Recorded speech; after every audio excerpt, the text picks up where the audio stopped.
الحمد لله نحمده ونستعينه ونستغفره ونعوذ بالله من شرور أنفسنا ومن سيئات أعمالنا من يهده الله فلا مضل له ومن يضلل فلا هادي له أما بعد. Baik Bapak, Saudara, ikhwan, akhwat fillah, di zaman sekarang, zaman yang disebut yusaddaqu fihal kadhib, banyak orang berbohong tapi dianggap benar. Bukan ulama dianggap ulama. Orang yang basicnya pesantren, basicnya murid-murid ulama, nggak dianggap ulama. Kita jelaskan itu kepada mereka, mereka nggak terima, ya. Dan ini zamannya, maka disebut fitnatud dajjal. Ini zamannya, Pak. Fitnatud dajjal dapat diterjemahkan kekacauan yang disebabkan oleh sang pendusta, sang pembohong. Nah, ini sudah dimulai, ya. Salah satu yang mereka permainkan itu adalah tentang definisi ulama, begitu juga definisi ahlus sunnah wal jamaah. Karena nggak diterima dalam ahlus sunnah wal jamaah, buat istilah lain, menyebut diri mereka mengajarkan akidah Nabi, sahabat Nabi, tabi'in, generasi pertama, kedua, ketiga. Tapi kita tanya, mana buktinya? Bukti sanadnya mana? Silsilahnya mana? Mereka gak bisa datangkan, ya. Kalaupun bisa datangkan, itu banyak yang dibuang, banyak yang dicocok logikan. Nah, ini zaman kedua, zaman cocok logi. Hati-hati, Pak, ya. Zaman dicocok-cocokin. Mereka anti dengan mazhab. Bermazhab Syafi'i nggak boleh, Pak.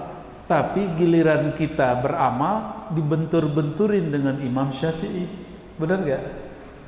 Mereka gencar mengatakan ajaran Imam Syafi'i yang ditinggalkan oleh Syafi'iyah. Ini logika apa ini?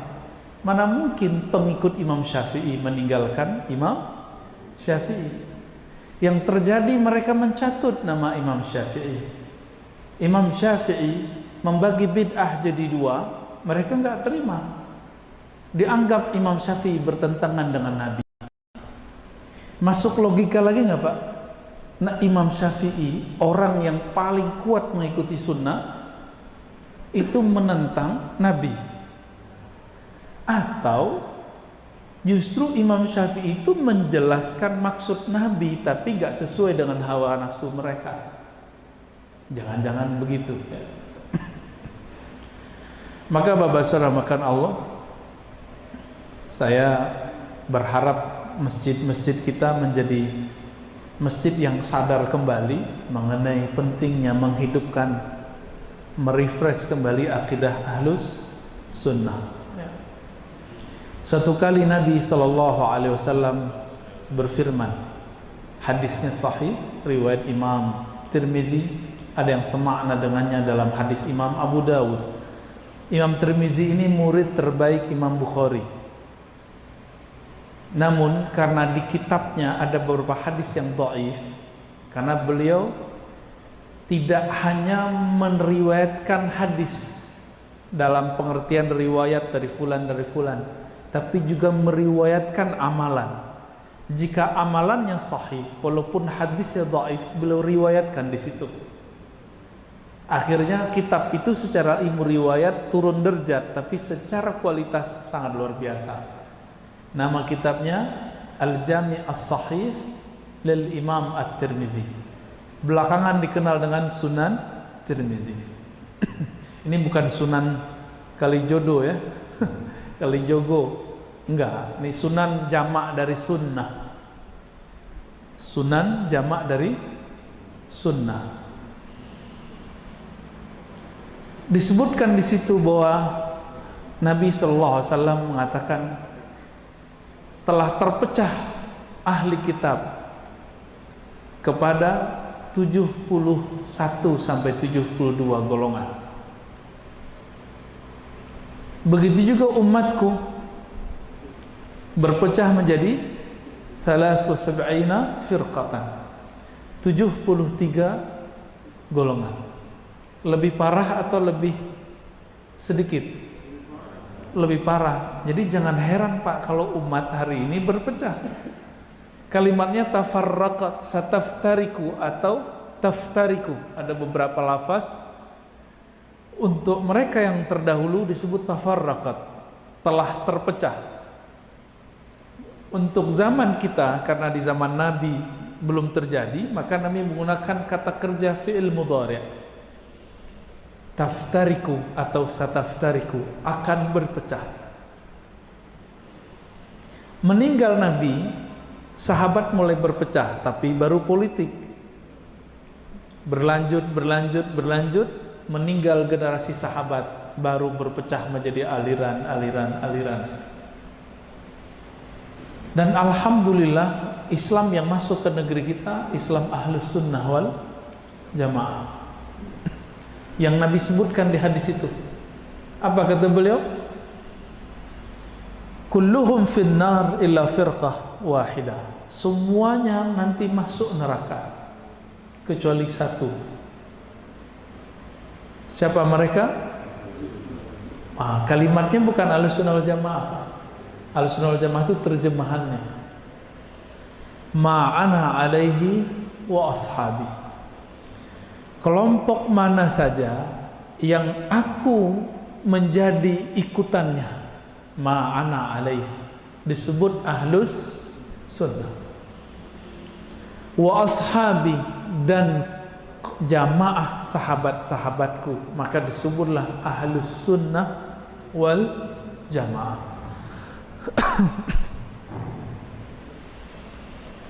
Dalam hadis Imam Abu Daud, Nabi ditanya, siapakah mereka wahai Nabi? Tapi di riwayat Abu Daud ini langsung aja ya, illal jamaah, ala wahiyal jamaah, begitu. Ketahuilah satu kelompok itu adalah al-jamaah. Al-jamaah di situ bukanlah pengajian jemaah kelompok apa, bukan. Al-jamaah di situ adalah al-jamaah, yakni jamaatul muslimi, kelompok umat Islam yang mengikuti Rasulullah. Jika mereka tidak ketemu Rasulullah, maka mengikuti sahabat Rasulullah. Kalau diteruskan, tidak ketemu sahabat Rasul, mengikuti murid sahabat Rasul. Itu maksud Nabi menyebut aku dan sahabatku, supaya suatu saat nanti jika ada orang mengaku-ngaku kami ikut Nabi, ditanya mana silsilahmu. Sebagaimana jika ada orang ngaku saya Habib, saya Sayyid, saya Syarif, tinggal ditanya mana silsilahmu, gitu. Kalau silsilah kita cukup ditanya kamu dari pesantren mana, itu cukup Pak. Wah, jangan disebut Pak, karena yang dulu sama sekarang berbeda ya, yang Bapak sebut barusan itu ya. Jangan asal masuk pesantren. Pesantren sekarang udah kesusupan juga. Pesantren kesusupan kok bisa? Ya wallahu alam, itu urusan yang punya pesantren. Yang mengkhawatirkan sekarang di negeri kita, pesantren-pesantren tertentu sudah memasukkan akidah yang di dalamnya ada takfir dan tabdiyah, mengkafirkan dan membid'ah-bid'ahkan. Judul kitabnya Kitabut Tauhid, yang nulis masih hidup salah satu tokoh namanya Saleh Fauzan. Maka tanya itu Pak, mau masukin anak ke pesantren, tanya dulu kitab tauhidnya apa. Jika kitab tauhid ini siap-siap nanti anak-anak kita pulang, kita mulai diragukan sama dia.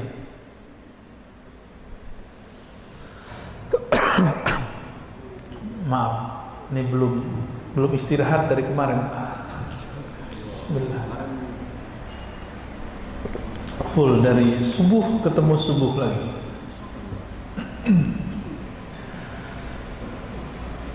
Mohon doanya aja Pak ya.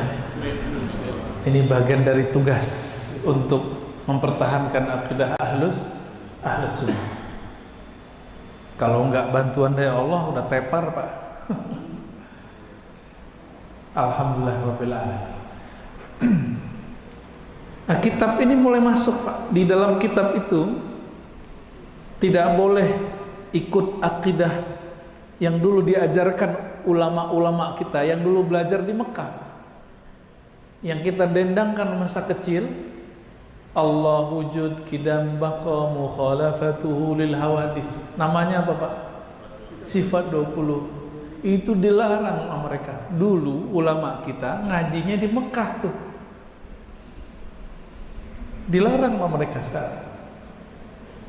Dianggap ini buatan Asy'ari, bukan buatan Nabi. Jadi mereka membenturkan ulama sama Nabi. Itu cara cuci otaknya. Yang paling lucu apa?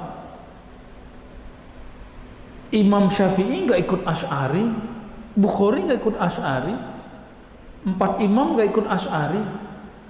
Ya itu namanya jahilun. Maksud jahilun tuh nggak ngerti sejarah. Duluan Asy'ari itu Syafi'i. Bingung ya? Imam Syafi'i lahir 150 Hijriah. Imam Asy'ari 1 abad setelah itu baru lahir, 250-an. Ya nggak mungkin Syafi'i ikut Asy'ari. Yang paling lucu lagi apa? Rasulullah Muhammad tidak ikut Asy'ari. Itu lebih parah itu Pak. Jahilunnya sudah murakkabun. Logika apa itu yang dibangun? Katanya nggak boleh pakai logika. Katanya nggak boleh pakai ro'yu dan akal. Itu ngakal-ngakali. Ketahuan di situ nggak ngajinya. Imam Asy'ari itu berguru kepada orang yang ikut murid Imam Syafi'i. Siapa nama guru Imam Asy'ari? Namanya Zakaria ibn Yahya As-Saji. Berguru beliau kepada Imam Ahmad, Imam Muzani, Imam Qarabisi. 3 imam ini adalah murid terbaik Imam Syafi'i. Jadi Imam Asy'ari itu ikut akidah Imam Syafi'i. Makanya dalam kitab I'tiqad Imam Baihaqi, akidah Imam Asy'ari itu akidahnya Imam Syafi'i disebutkan sama. Penjelasan per bab itu biasanya jika ada riwayat dari Imam Syafi'i disebutkan. Tapi karena mereka tidak mau tahu, orang kalau sudah benci, apapun kalam kita ditolak. Ya. Tapi kalau sudah cinta, salah pun diterima. Ya. Nah, kalau orang alim nggak begitu, nggak dengan cinta-cinta buta, tapi dengan ilmu. Nah, semoga kita cintanya dengan ilmu. Amin ya rabbal alamin. Hadisnya cuma berbicara begitu Pak. Ma'ana alaihi wa ashabi. Nah, diklaim oleh mereka ikut imam tidak boleh. Yang boleh cuma ikut Nabi. Ya iyalah, ikut Nabi. Cuma yang ngerti ajaran imam atau kitab? Imam. Karena kitab itu yang nulis imam. Gak boleh ikut Imam Syafi'i, gak boleh ikut Asy'ari. Ikutnya Sahih Bukhari. Lah Sahih Bukhari kitab siapa? Kitab Imam Bukhari. Tuh jawab pinter Pak. Kitab Imam Bukhari. Imam Bukhari murid siapa? Imam Bukhari satu angkatan sama As-Saji tadi, cuma lebih tua. Berguru kepada murid-murid Imam Syafi'i, Imam Ishaq bin Rahawai, Imam Ahmad bin Hanbal, Imam Qutaibah, Humaidi. Tuh jadi banyak Pak, semoga pusing. Pulang-pulang botak. Itu murid-murid Imam Syafi'i semua. Berarti Bukhari itu bukan sahabat Rasul.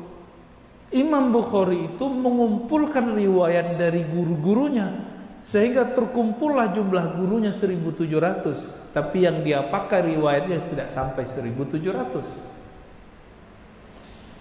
Imam Bukhari jaraknya dengan Nabi jauh sekali.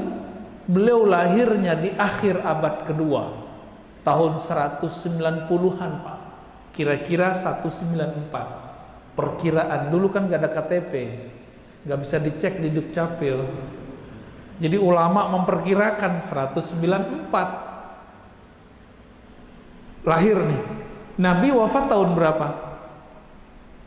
Tahun 11. Makanya sekelas Imam Bukhari, supaya sah ilmunya Ahlus Sunnah, beliau mencari guru supaya terhubung kepada Rasul 1700. Supaya terhubung kepada Rasul. Sekarang mereka muncul mengatakan tidak boleh ikut guru, tapi guru dia boleh. Ya, nggak boleh ikut pendapat Ar-Razi, tapi pendapat Ustadz Fulan-Fulan aja. Ya, katanya ikut sunnah. Sahih Bukhari pun tidak pernah khatam. Katanya ikut sunnah. Sunan Tirmizi pun dia tentang. Jadi nggak punya kaidah yang sahih, yang istiqomah, yang konsisten tuh nggak ada. Maka Bapak yakin nggak akidah yang diajarkan kiai kita yang dulu nyantri di pesantren itu akidah yang diriwayatkan ulama salafus soleh, namanya akidah ahlus. Lalu salaf itu apa Ustaz? Salaf itu sebuah manhaj? Tidak. Salaf itu waktu. Apa arti salaf? Terdahulu. Terdahulu waktu bukan? Maka di dalam teks-teks syarah-syarah hadis, jika dikatakan salafunas saleh, orang-orang terdahulu kita yang soleh, berarti ada salaf yang tidak soleh. Apakah salaf itu satu ajaran? Enggak. Mereka bagi salaf itu sampai 1300 tahun, bukan 1300, sampai tahun 300 Hijriah. Kita urai. Imam Abu Hanifah salaf bukan? Lahir, wafatnya aja deh 150 wafatnya. Imam Syafi'i wafatnya 204. Imam Malik 179. Imam Ahmad bin Hanbal 241. Belum nyampe 300 semua. Apa artinya? Imam-imam mazhab mengumpulkan ajaran ulama salaf, hasilnya beda Pak. Imam salaf ngumpulin ajaran salaf, beda. Masjid kita ngikutin salaf Imam Syafi'i, berkunut. Di Masjidil Haram berkunut gak? Mazhabnya Hanbali, kalau mau kita husnuzon. Mana lagi? Di daerah Turki, yang sudah ke Turki ini, saya lihat di depan mau bangun Sulaimaniyah ya. Sulaimaniyah, tapi di sini mazhabnya harus Syafi'i. Jangan jadiin Hanafi Pak, bisa ramai ntar ya. Di sana mazhabnya apa? Hanafiyah, ikut Imam Abu Hanifah.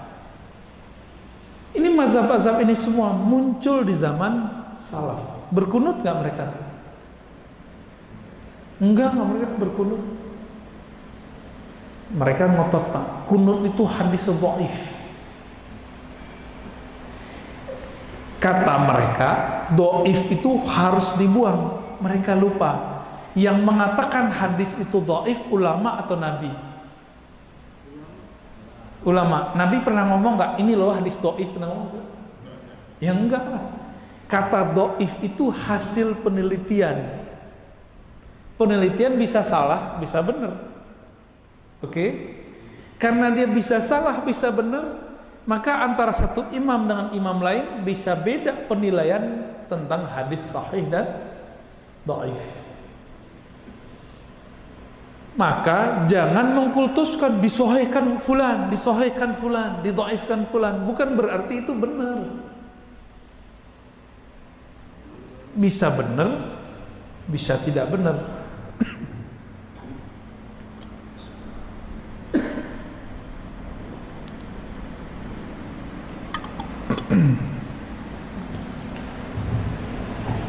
Saya 15 tahun Pak tinggal di pesantren hadis.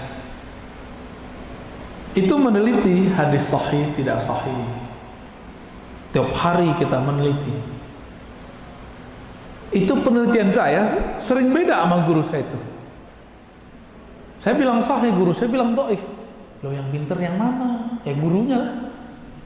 Berarti beliau tahu di mana kelemahan penelitian saya.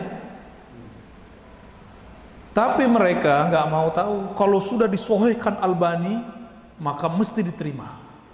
Kalau sudah didhaifkan Albani, mesti ditolak. Loh, Albani, Syekh Albani ini manusia setelah Nabi atau di masa Nabi? Tahun berapa Pak dia wafat, Pak? Tahun berapa dia wafat? 99. Tahun 1999. Hitung aja hijriahnya berapa. Dia bilang dhaif. Imam Tirmizi bilang sahih. Bapak ikut siapa? Serius nih? Alhamdulillah, sahih berarti. Tapi mereka sekarang nggak mau tahu. Kalau Albani sudah berbicara, Tirmizi pun dibuang. Sekelas ustadznya nggak ngerti, Pak. Ada ustadz saya tanya, menurut kamu jika ada suatu hadis dha'afahul Albani sahahu Tirmizi, gitu bahasa Arabnya Pak, sok kerennya gitu kira-kira. Kita nguji dia pakai bahasa Arab saat itu. Apa jawaban dia? Harus ikut Albani. Saya senyum Pak, mau ketawa, tapi gimana? Ya. Kalau kata teman kita gimana? Mau ketawa takut dosa. Akhirnya saya tanya, Ustaz, ente tahu nggak siapa Imam Tirmizi? Ulama. Ulama apa? Udah nggak jelas. Asbun, asal bunyi. Akhirnya kita nu'arifu, kita kasih dia pengenalan.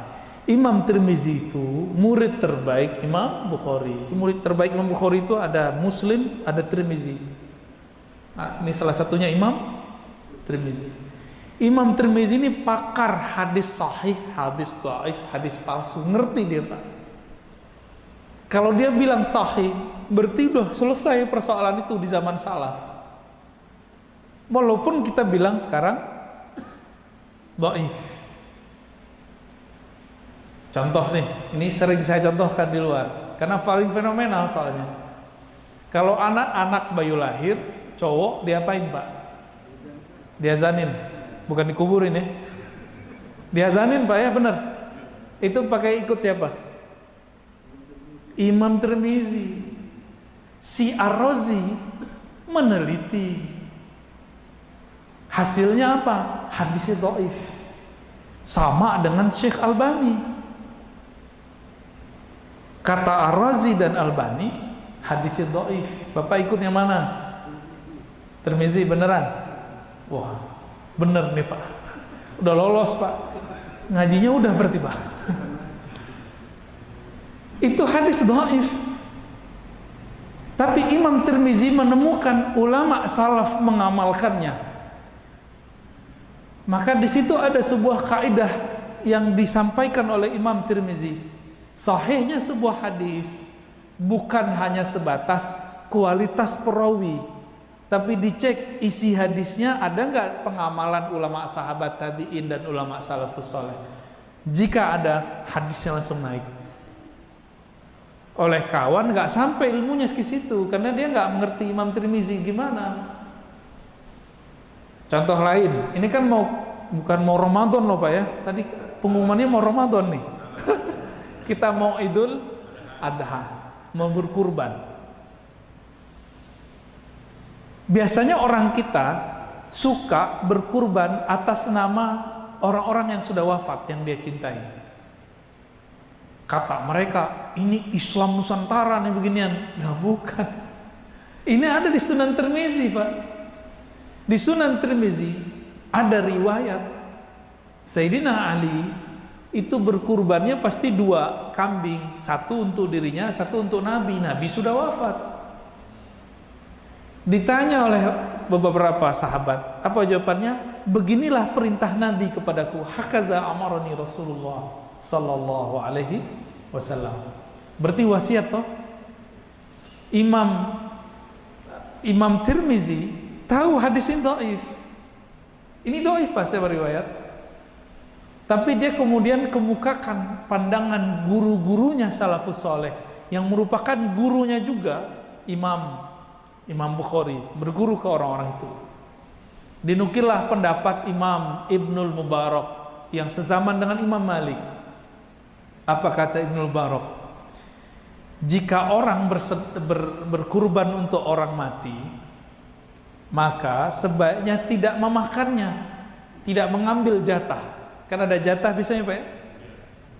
Kenapa? Diharapkan itu jadi sedekah semua untuk orang yang wafat. Tapi boleh nggak diambil? Ya boleh, cuma dihancurkan untuk sedekahin semua, kecuali kita masih hidup. Seumur-umur, walaupun umur saya belum seumur Bapak ya, daging paling enak tuh daging kurban, Pak. Saya nggak tahu. Dagingnya kayak gembira, kita makan tuh dia seneng. Itu daging, maka saya kalau dikasih daging kurban, saya seneng banget. Di sop aja udah apa, diapain juga enak, dioseng-oseng juga enak. Sebanyak itu hewan yang terpilih kurban ke hewan-hewan itu, dia senang itu, Pak, bahagia dia itu. Daging paling enak setahu saya. Walaupun penjagalnya motongnya sembarangan kan, yang penting selesai cepat bagi. Tapi itu paling enak. Wallahu a'lam bishawab. Kenapa? Nanti cari tahulah Pak penjagal gimana. Kembali ke yang tadi. Jadi ulama salaf ketika mengumpulkan ajaran salaf beda. Terus orang zaman now mengklaim ajaran salaf itu satu. Bahlul enggak tuh? Kebahlulan yang bermanhaj. Tahu bahlul kan, Pak? Itu istilah Arab itu, Pak. Betapa kontradiktifnya ulama salaf zaman dahulu, zaman yang masih dekat ke zaman Rasul, ketika mereka mengumpulkan ajaran-ajaran salaf, ketemu perbedaan. Dan mazhab itu banyak loh, Pak. Imam Mujtahid aja yang terrecord datanya lebih dari 100. Berarti mazhab ada 100-an lebih. Zaman salaf loh, Pak. Lebih dari 100, bayangin coba. Imam Tirmizi sama gurunya Bukhari udah beda. Padahal beda kampung doang, satu Tirmizi, satu Bukhara. Lumayan, ada sekian ratus kilo. Kayak sini ke Bandung lah, udah beda mazhab. Belakangan beda masjid, beda mazhab. Belakangan lagi satu masjid, beda mazhab. Ya. Oleh mereka semenjak tahun 1924 perbedaan itu ditutup dan dihilangkan. Jadilah sekarang Pak Haji nggak ngerti perbedaan. Awal-awal tahun 70-an 80-an Pak Haji ini belagu-belagu. Di Mekah nggak ada kunut. Emang dia sudah sampai ke sudut-sudut Mekah. Dia kan tahu cuma Masjidil Haram. Di Mekah nggak ada doa jemaah. Emang amalan ahli Mekah dalil? Coba tunjukkan di Quran, di Sunnah amalan ahli Mekah dalil. Nggak ada. Satu-satunya imam yang mengatakan amalan kota tertentu itu jadi dalil dan dijadikan sebagai sistem berpikir itu Imam Malik. Amalu ahlil Madinah, amal ulama Madinah, ahli malah bukan ulama. Imam Malik ini tinggal di Madinah. Guru-gurunya adalah murid sahabat. Murid sahabat berarti ngikut sahabat. Sahabat ikut siapa? Mereka tinggal di Madinah. maka maksud dari amalan ahli Madinah adalah amalan murid-murid sahabat Rasulullah. Itu maksud Imam Malik. Tapi beda nggak? Beda, Pak. Suatu kali datanglah Khalifah Abbasiyah kepada Imam Malik, meminta supaya kitabnya dijadikan rujukan utama dan sebagai undang-undang dasar kekhalifahan untuk hukum. Apa kata beliau? Tidak, wahai Amirul Mukminin, di luar sana tersebar ajaran sahabat-sahabat Rasulullah yang berbeda dengan saya. Artinya apa? Sekelas Imam Malik mengakui perbedaan itu. Terus kenapa sekarang mereka tidak mengakui? Oh, kalau perbedaan khilafiyah fikih tidak masalah. Mereka bilang nggak masalah teoritis. Giliran kita bismillah dijaharkan aja disebut sedoif-doifnya perkataan. Ya kan? Kunut, masih ingat Pak, memori kita masih seger. Imam kunut ditonjok, masih ingat gak?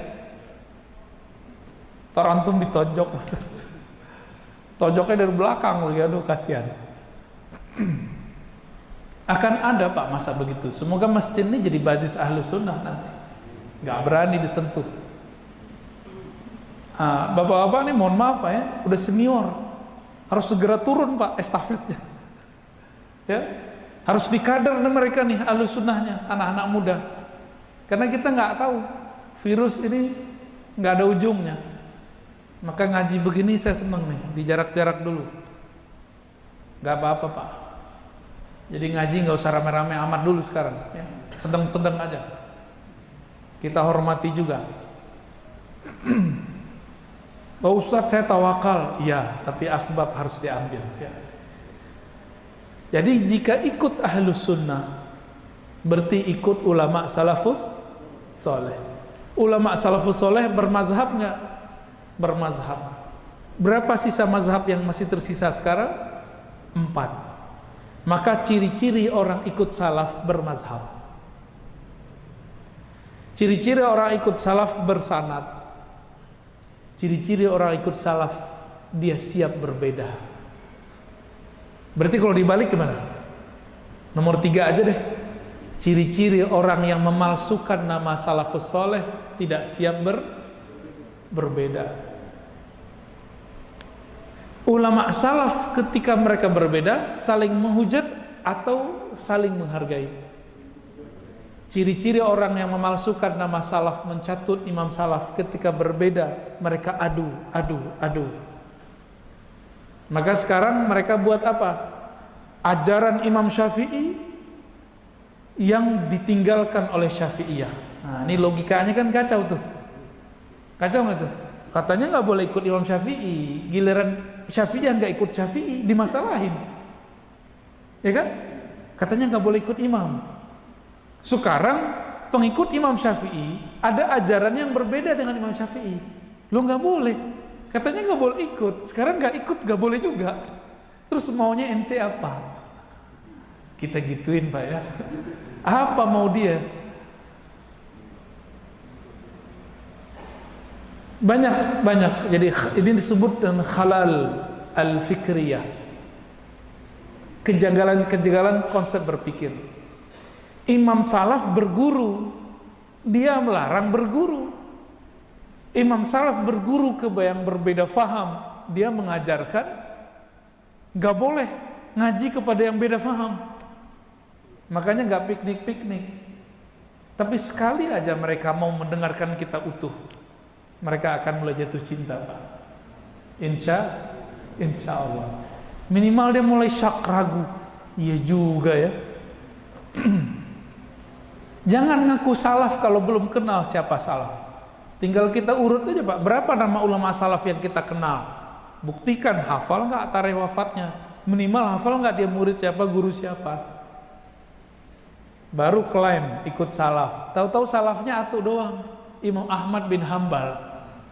Imam Ahmad bin Hambal bariun anhum, terbebas dari mereka.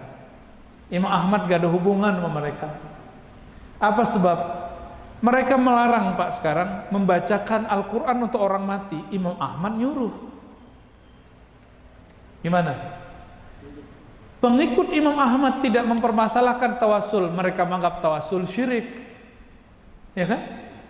Imam Ibnu Qudamah bolehin tawasul. Mereka nggak puas.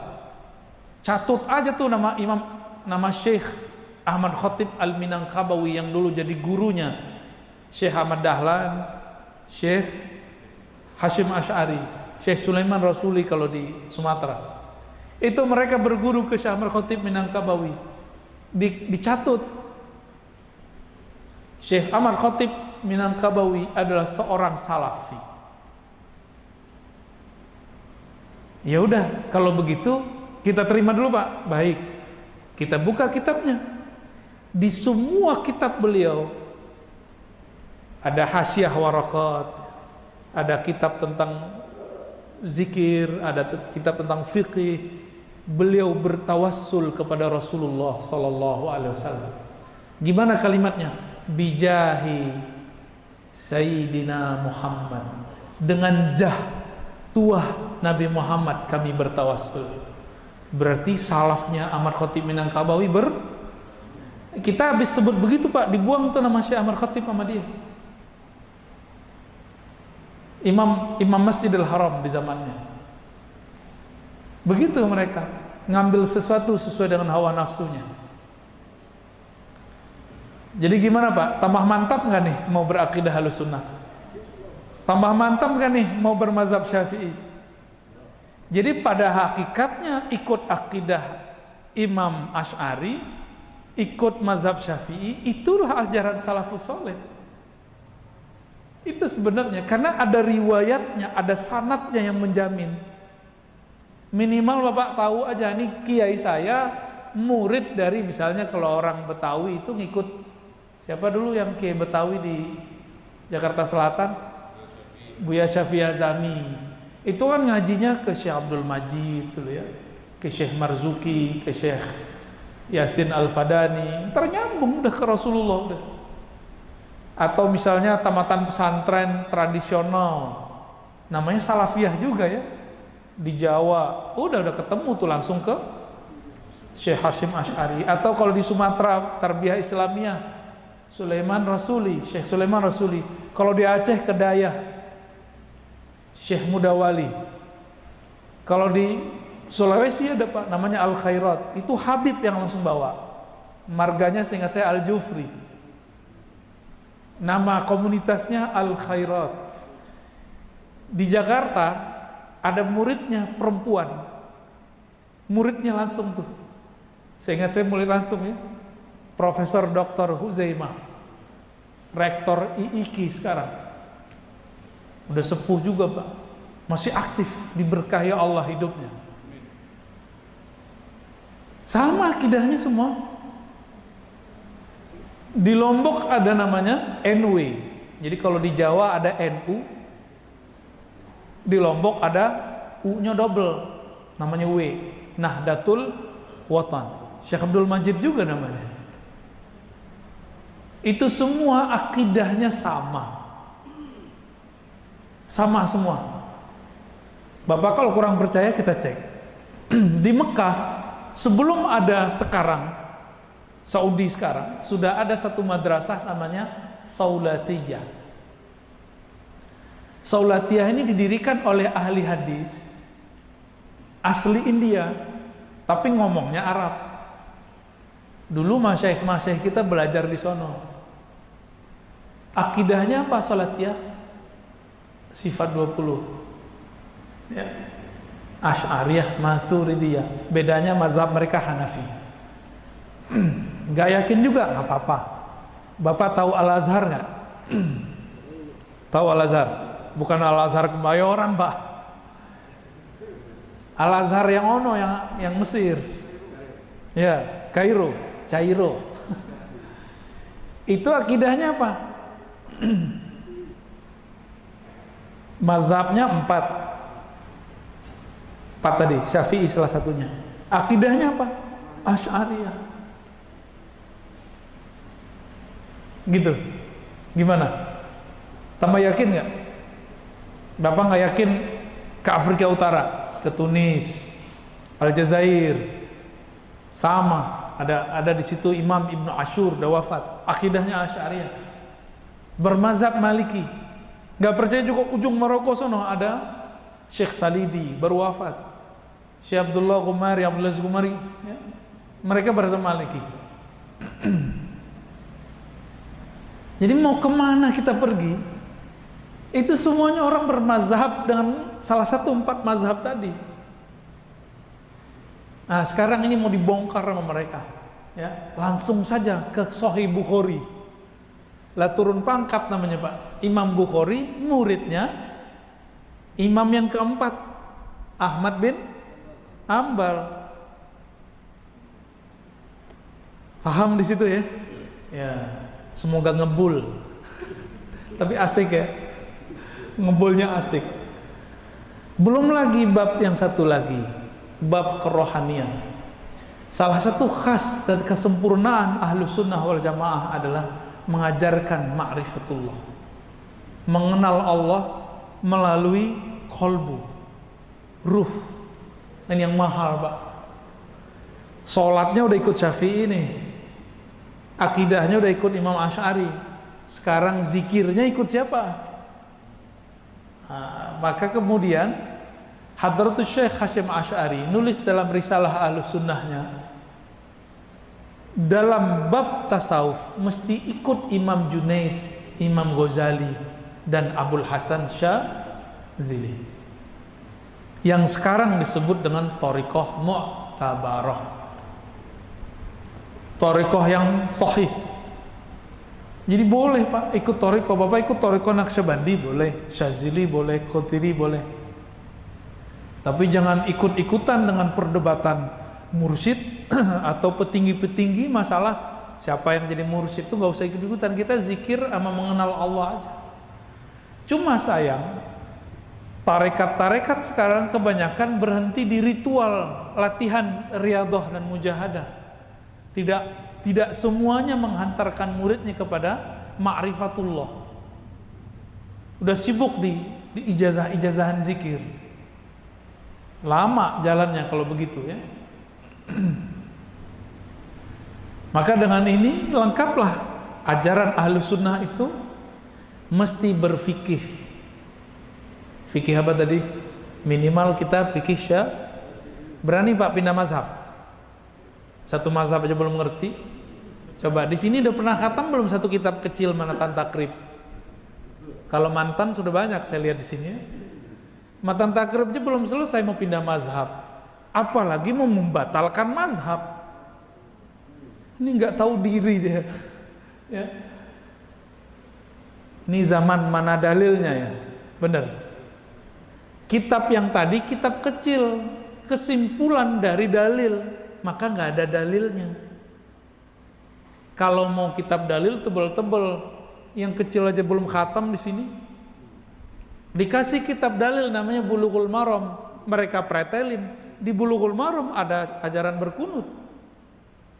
Itu mereka karena hadisnya yang dhaif, mereka anggap itu dibuang. Ternyata antara ahli fikih dengan ahli hadis itu beda perspektif Pak masalah hadis. Bagi ahli hadis dhaif buang. Tapi kalau dia ngerti fikih, enggak semua hadis dhaif dibuang. Mana buktinya? Imam Bukhari masih meriwayatkan dan menggunakan hadis dhaif dalam kitabnya Tarikh, dalam kitabnya Al-Adab Al-Mufrad untuk adab. Tadi imam siapa? Tirmizi. Sebelum Imam Bukhari ada imam siapa tadi? Ahmad bin. Dalam kitab dia Musnad Ahmad itu ada hadis dhaif. Imam Ahmad berguru ke Imam Syafi'i. Imam Syafi'i di dalam kitab Al-Umnya itu ada hadis dhaif. Tapi menurut beliau bisa dipakai, sudah sahih versi beliau. Beliau punya guru Imam Malik, di dalam kitab Imam Malik, kitab apa namanya? Al-Mustadrak, ada hadis dhaif. Imam Abu Hanifah punya kitab Musnad, ada hadis dhaif. Maka ulama salafus soleh sepakat menggunakan hadis dhaif. Mereka membuang semua hadis. Giliran kita tanya, Imam ente dalam kitab Tauhid menukil hadis dhaif. Syekh Muhammad bin Abdul Wahab yang nama Wahabi diambil dari nama dia, itu menukil beberapa kalam berdasarkan hadis dhaif. Nggak percaya deh Pak, karena yang ngomong Ar-Razi. Cek aja sendiri. Nanti cek yang ngomong dhaif itu langsung imam mereka namanya Albani. Makanya versi Albani itu kitab tauhid yang dipakai oleh mereka ini itu dianggap masalah. Kenapa? Hadisnya ada yang dhaif. Masa menggunakan hadis dhaif dalam bab akidah? Kita aja bab fikih dibantai-bantai setiap hari. Ya. Jadi menghadapi orang-orang yang ngaku ahlus sunnah tapi tidak punya bukti itu mudah sebenarnya. Tanya aja sanad silsilah. Sama kayak Habib ngaku Habib, tanya aja fam ente apa? Mana buktinya? Boleh Pak nanyain Habib biar nggak salah-salah ntar. Itu baru Habib jasadi, apalagi Habib keilmuan. Maka ulama itu Habib sebenarnya, tapi ilmunya doang, jasadnya enggak, hidungnya kan nggak mancung, pesek-pesek no. Baik, kira-kira gitu Pak, udah jam 6. Ini baru pemanasan ini Pak, pemanasan global. Ya, tafadhol. Baik, selanjutnya mungkin ada yang bertanya. Assalamualaikum.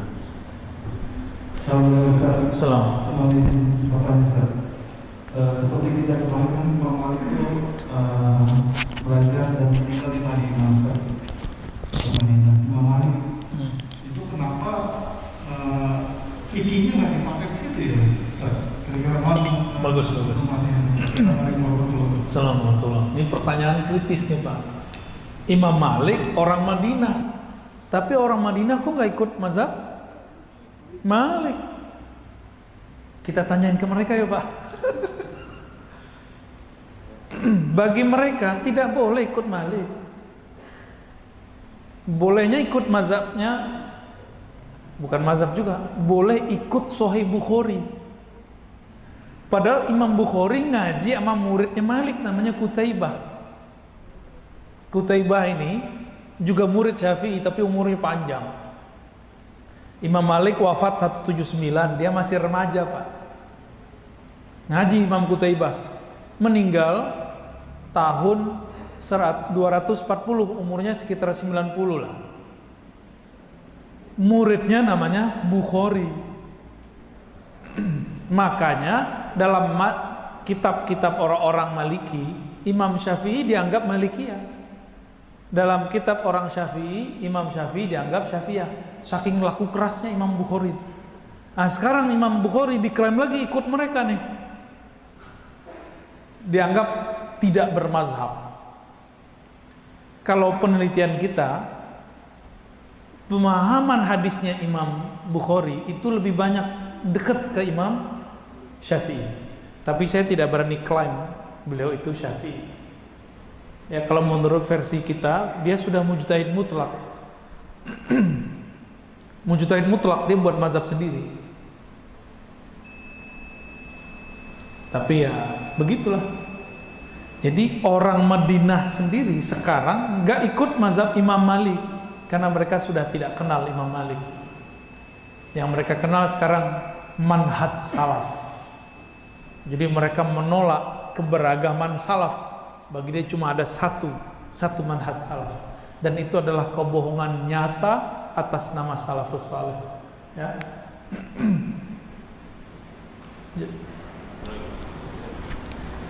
Itu lagi Pak. Assalamualaikum warahmatullahi wabarakatuh. Salam. Ini pengajian baru kali ini rasanya sangat menarik sekali. Terutama bagi kami yang awam. Jadi dari penduduk Indonesia ini mayoritas Muslim katanya, dan bagi dalam bermacam masyarakat.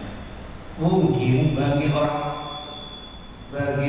orang-orang yang sudah keluar dari pesantren, dari perguruan tinggi Islam yang sudah mapan, itu bisa mungkin hampir mereka mengetahui semua masalah. Nah, tapi bagi kita penduduk Islam yang hanya belajar kepada guru, dan dulu itu kita tidak tahu ini bagi haknya apa. Sehingga saya mulai dari kecil pegang hanya satu gitu, dua lah. Jadi Al-Quran dan hadis itu yang kursi, itu yang kita kira-kira takut melenceng. Kalau kita pegang hadis ini yang kita banyak sekali, yang tahunya ujungnya begini, orang kita salah. Yang tahu ujungnya begini, kalau ini yang benar. Nah, oleh karena itu, bagaimana Ustaz supaya kita itu di dalam melaksanakan ibadah jangan terlalu melenceng dengan sebenarnya yang diharapkan oleh kita gitu. Yang kita pegang apa?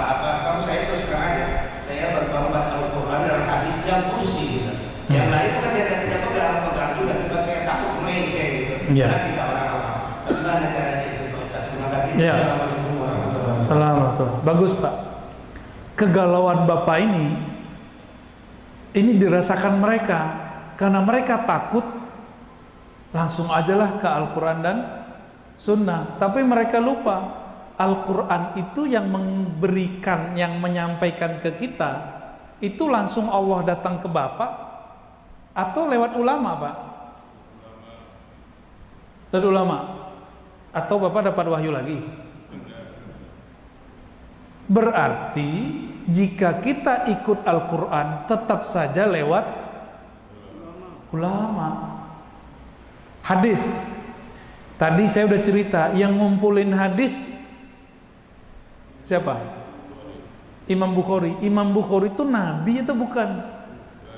Murid nabi atau bukan? Jarak dia dengan nabi hampir 2 abad.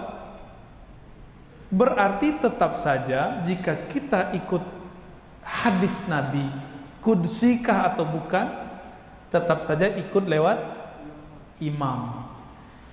Ini contoh kasus sederhana Pak. Di Quran cara sholat subuh ada nggak? Nggak ada. Maka kalau saya mengatakan saya capek ikut imam, banyak perbedaan, saya langsung Quran aja. Nanti Bapak sholat tuh bingung.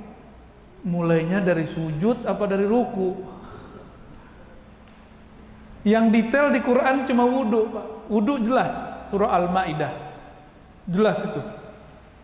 Tapi giliran sholat, jangan-jangan ntar Bapak mulai dari sujud dulu. Kayaknya sujud paling keren, saya sujud dulu. Enggak. Di Quran cuma dikatakan aqimis shalah, dirikan salat. Ada ayat warka'u ma'ar raki'in, rukuklah bersama orang yang rukuk. Ada wasjudu, ada wasjud waqtarib, macam-macam. Bisa-bisa Pak, bingung kita nanti. Maka ayat itu diterjemahkan oleh baginda Nabi SAW.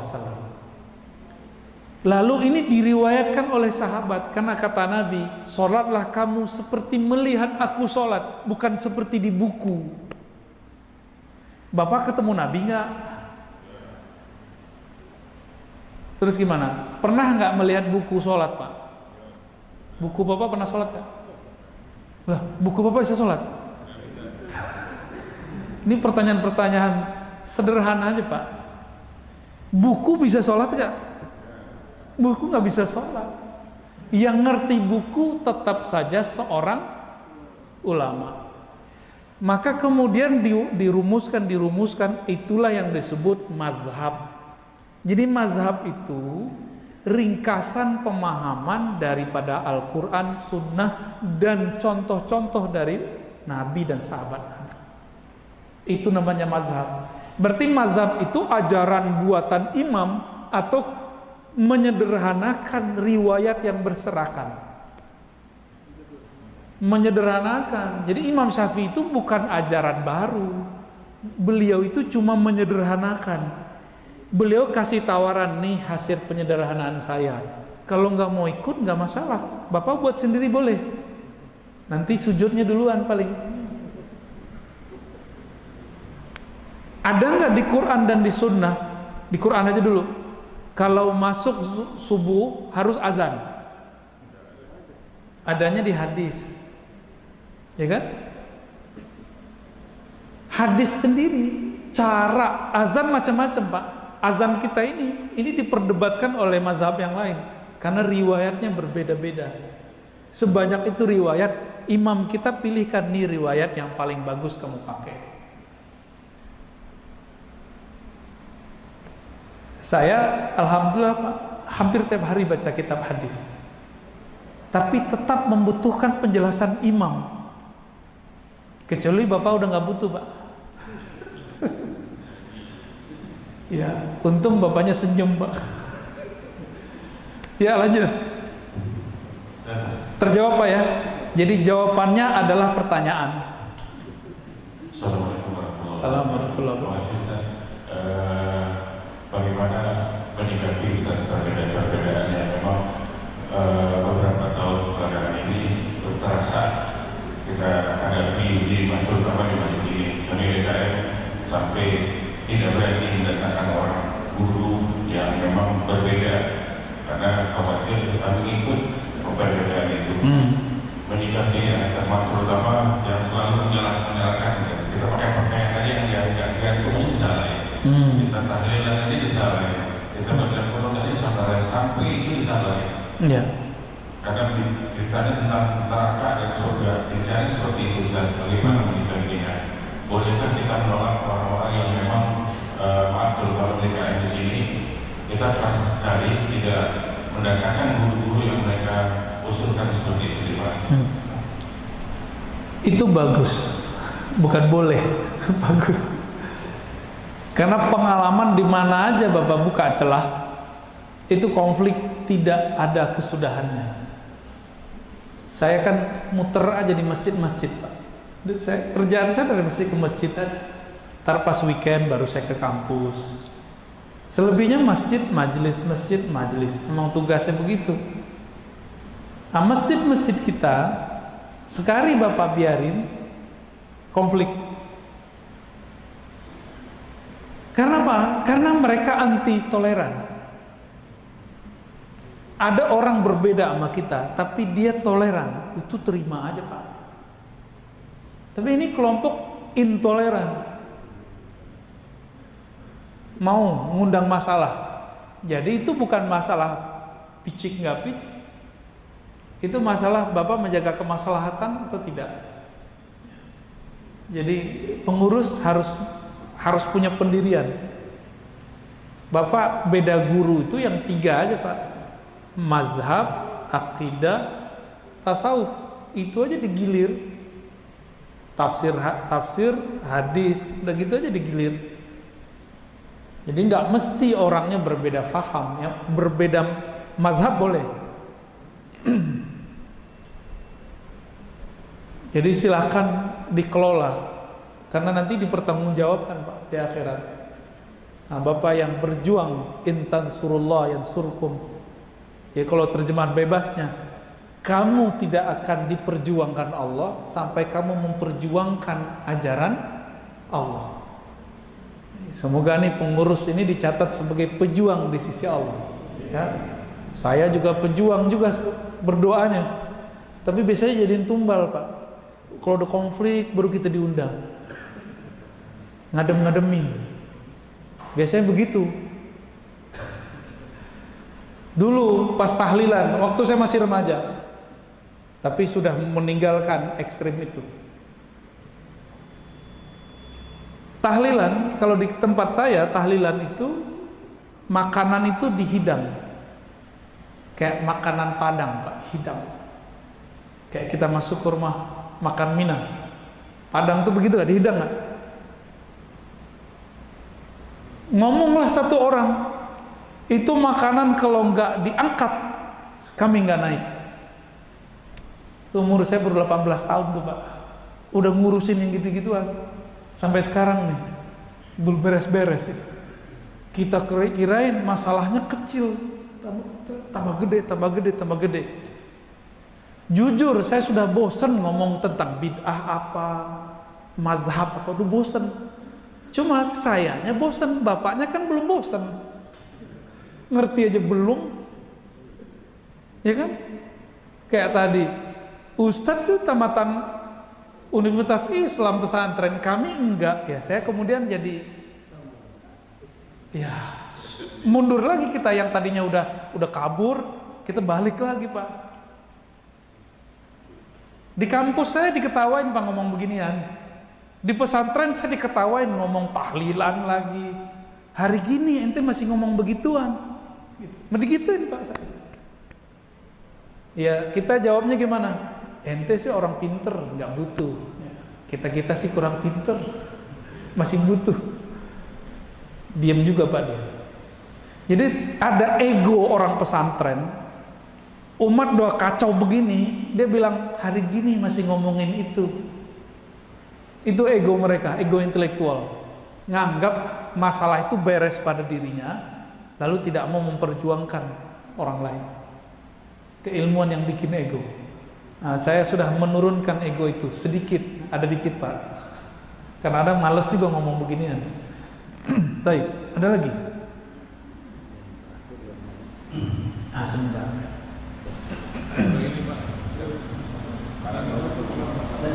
Bentar ya, live check dulu.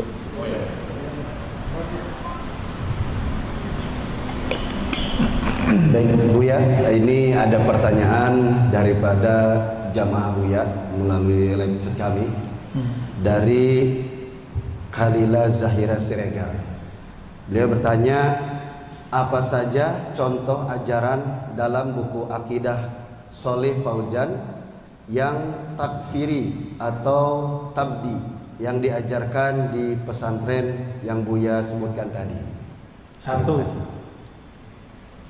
tawasul syirik. Syirik kafir nggak Pak? Kafir.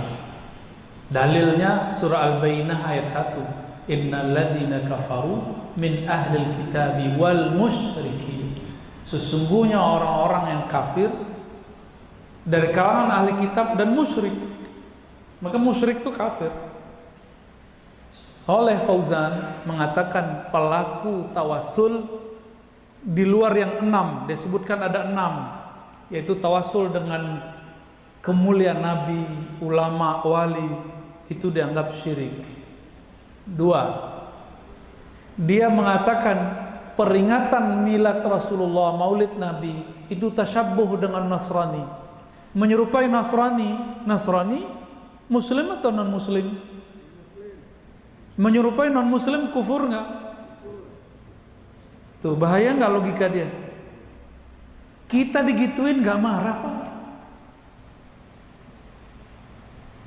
Kita digituin kita nggak marah, tapi kita sedikit menyamakan mereka dengan aliran tertentu, agama tertentu. Ngamuk-ngamuk dia. Bapak pakai tasbih tuh, dianggap mirip Yahudi. Nggak marah kan Pak? Buddha sama Yahudi. Di kitab dia disebut Buddha dan Yahudi. Marah gak Pak? Yahudi. Gak marah, di bawah senyum. Gitu asiknya Ahlus Sunnah itu Pak. Hal-hal yang horor jadi disenyumin. Gak ada di mereka itu. Mereka itu tegang. Kasihan.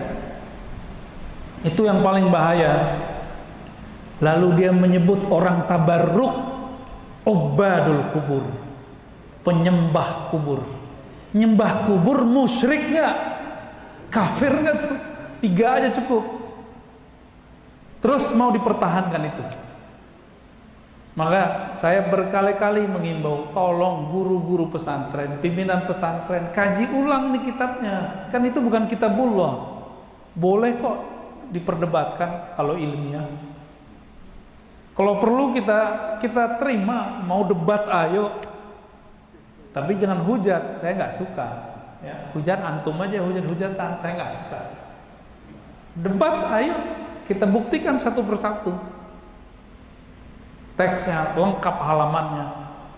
Di ribat, kajian ribat kita sudah tunjukkan Pak, halamannya berapa, teksnya apa, kita bacakan. Silakan kalau yang mau mampir ya. Tapi tempatnya kecil Pak. Ya, udah. Terakhir.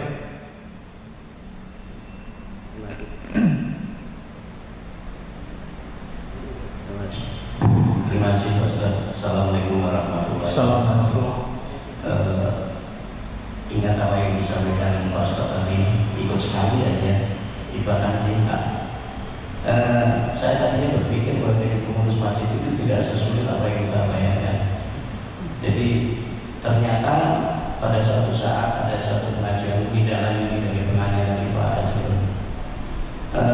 Lalu kami mencoba menjawab dengan sedikit diplomasi aja. Oke, kalau begitu pada saat kami mengadakan mereka ikut, tapi juga pada saat mereka mengadakan kami ikut, tapi ternyata jawabannya nggak bisa, nggak paham. Nah pada akhirnya bahwa ini adalah milik bersama, iya milik bersama, tetapi kebersamaan sudah kami sampaikan di depan. Jadi kalau mereka mengadakan kami ikut, kami mengadakan mereka ikut, ternyata jawabannya nggak bisa. Sekali lagi jawabannya nggak bisa. Kalau pada akhirnya bahwa itu nanti akan dituntut keadilannya di sono. Oh, Bapak diancam? Bukan dia namanya, dia bilang aja. Ya itu namanya panitia pengadilan akhirat, Pak. Ya artinya bahwa saya masuk neraka kira-kira. Waduh. Cuma kalau mereka tidak menyampaikan secara tegas. Nah sekarang ini terus terang aja masih ada juga yang masih mengusik bagaimana ini juga tetap bisa dipakai bersama. Jadi kira-kira bagaimana mengantisipasinya. Terima kasih. Buat MOU, Pak, kayak tadi buat tulisan itu kesepakatan. Oh, ini masjid bersama, iya oke. Maka kita ngajinya juga harus bersama. Enggak akan mau. Kita kan udah cobain, Pak, di Bintaro. Ini kan dekat Bintaro kan, di Bintaro jauh. Pondok Aren, kirain Pondok Aren dekat mana? Atau Ciledug. Iya. Mbak, tegas aja. Bahasa diplomatis masih dipermainkan. Langsung aja. Jika kamu merasa ini masjid bersama, ikutin kami ikut Anda. Kalau enggak, sudah cut. Iya, gitu aja. Karena mereka dimanapun sudah masuk, itu semua yang lain dipinggirkan. Beda sama Bapak ini.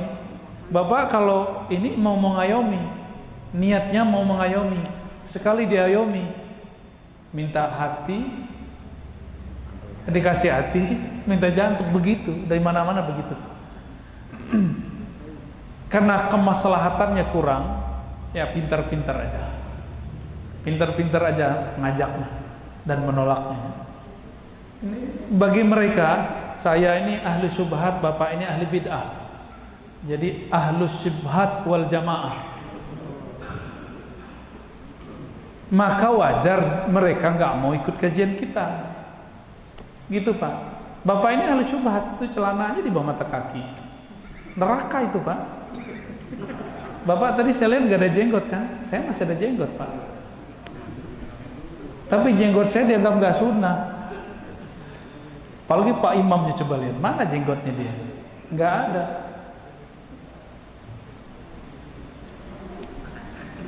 Julus ma'a ahlil bid'ah manhiyun.